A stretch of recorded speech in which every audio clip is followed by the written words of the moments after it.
Friends welcome to LGI online class है। This is Deepti, class 6 science 11 chapter लेकर आई हूँ और 11 चैप्टर का नाम है हमारा motion and measurement of distance.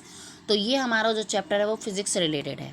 तो चैप्टर का नाम है हमारा motion and measurement of distance. सबसे पहले मोशन के बारे में जान लेते हैं। तो हमारा जो टॉपिक है हमारा फर्स्ट टॉपिक है। तो फर्स्ट टॉपिक में हमारा क्या बता रहा है ये कि transport system evolution. Evolution means होता है विकास और ट्रांसपोर्ट मीन्स होता है यातायात में विकास। तो देखिए हमारा पॉइंट आ रहा है transport is the mechanism by which a thing is carried from one place to another. Transport क्या है? यातायात है कि ये हमारी मैकेनिकल मशीनरिकल बनी होती है और ये एक स्थान से दूसरे स्थान पर जाने के लिए इसका प्रयोग किया जाता है। फर्स्ट पॉइंट इसी के अकॉर्डिंग बताया जा रहा है। इन द अर्लियर टाइम, पुराने समय में लोग ट्रांसपोर्ट के द्वारा जो ट्रैवल करते थे वो एनिमल्स और ह्यूमन बैग के द्वारा किया करते थे। वाटर ट्रांसपोर्ट के लिए वो एक हल्की सी लकड़ी का लट्ठा लेते थे, उससे वुडन बोट बनाते थे, लकड़ी का नाव बनाते थे। And second, after the invention, फिर उसके बाद जब खोज हुई तो उसके बाद व्हील पहिए का हुआ, बुलक कार्ट बनी, चैरियट हमारा रथ बना, कैमल कार्ट बना। तो इस प्रकार से लोग जानवर इन चीज़ों को खींचते हैं। इस प्रकार से यातायात पूरी होती है।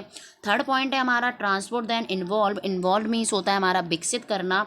ट्रांसपोर्ट विकसित हुआ तो 19 से 20 सेंचुरी में जब हमारा विकसित हुआ, हमारा ट्रांसपोर्ट में विकास हुआ तो हमारा बस आया, ट्रेन है, कार है, एयरप्लेन है, जेट है, स्टीम है, मोटर बोट्स है, ये सारी चीज़ें आई। तो आपको चित्र के माध्यम से दिख रहा है कि पुराने समय में बोट घोड़े के द्वारा और रथ के द्वारा यात्रा की जाती थी और आज के समय में हमारा स्टीम बोट आ गई, कारवान आ गया और एरोप्लेन आ गया, ये विकसित हुआ। तो देखिए हमारा सेकंड पॉइंट आ रहा है लेंथ एंड डिस्टेंस। अब लेंथ क्या है? लंबाई, और डिस्टेंस मीन्स होते दूरी। तो लेंथ क्या है, डिस्टेंस क्या है? तो लेंथ को ऑब्जेक्ट के द्वारा किसी वस्तु को नापने के लिए करते हैं और डिस्टेंस का प्रयोग दूरी के लिए करते हैं। तो इसी प्रकार से पहला पॉइंट आ रहा है बिफोर द इन्वेंशन, जब हमारे खोज करने से पहले लोग मापते थे किसी चीज़ को तो मदद किसकी लेते थे? लकड़ी के स्टिक की, एंड हैंड हाथ की, और थ्रेड धागे की मदद लेते थे। ठीक, नेक्स्ट आ रहा है हमारा similarly distance were measured in days.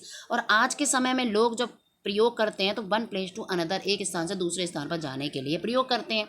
तो आपको दिख रहा होगा कि एशियन टाइम में, एशियन सिस्टम में 2 स्टिकें रखी हुई हैं कि ये इस प्रकार से टेबल की लंबाई को नापा गया और ये पेपर रखा हुआ है, पेपर की लेंथ डिस्टेंस को नापा गया कि स्केल की तो लेंथ हो गई, ये लेंथ के लिए नापा गया और ये हमारी डिस्टेंस के लिए नापा गया। ठीक है, तो देखते हैं हम आगे क्या लिखा है। नेक्स्ट आ रहा हमारा मेजरमेंट। मेजरमेंट मीन्स होता है मापना। अब मापना क्या है? Measurement is the comparison on an unknown quantity, non and quantity, the non quantity is unit. जो मेजरमेंट किया जाता है क्वांटिटी के अकॉर्डिंग उसे हम यूनिट कहते हैं। अब यूनिट क्या है? The measurement consist of the 2 part, 2 part होते हैं, ए नंबर ऑफ क्वांटिटी यूनिट और depending upon the number charge unit. तो कहने का मतलब है डिस्टेंस बिटवीन के लिए ए और बी को मापा जाता है किलोमीटर के अकॉर्डिंग और मील्स के द्वारा। किलोमीटर को ही मील्स में मापा जाता था।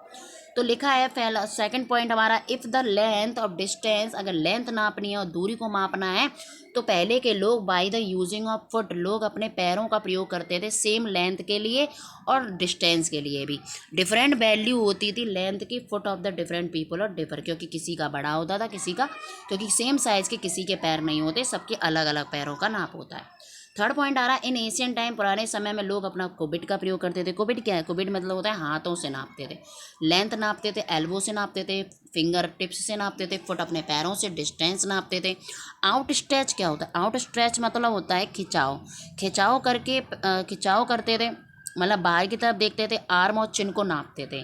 ठीक है, and the unit of length नापते थे। तो इस प्रकार से पैरों से अपना मेजर करते थे। एंड लास्ट हमारा देखकर लिखा भी है when measured by human feet, लोग अपने चीज़ को, किसी चीज़ को नापने के लिए ह्यूमन फीट का प्रयोग करते हैं। Measurement the same distance of the length individual, अकेले मतलब अलग अलग पैरों का प्रयोग करते थे क्योंकि एक पैर किसी का समान नहीं होता है। ओके, नेक्स्ट लिखा है हमारा पॉइंट। देखिए नेक्स्ट पॉइंट में हमारा क्या है, नेक्स्ट पॉइंट में आपको बताऊंगी कि standard of unit of measurement क्या होता है। Scientist all over the world, हमें पता है वैज्ञानिक चारों तरफ हैं, एक्सेप्ट करते हैं। And the set of the standard unit of the measurement, measurement को यूनिट करने के लिए उन्होंने इंटरनेशनल सिस्टम ऑफ यूनिट बनाया था। कैसे? क्योंकि 1790 में फ्रांस में standard of the metric system का प्रयोग किया जाता था।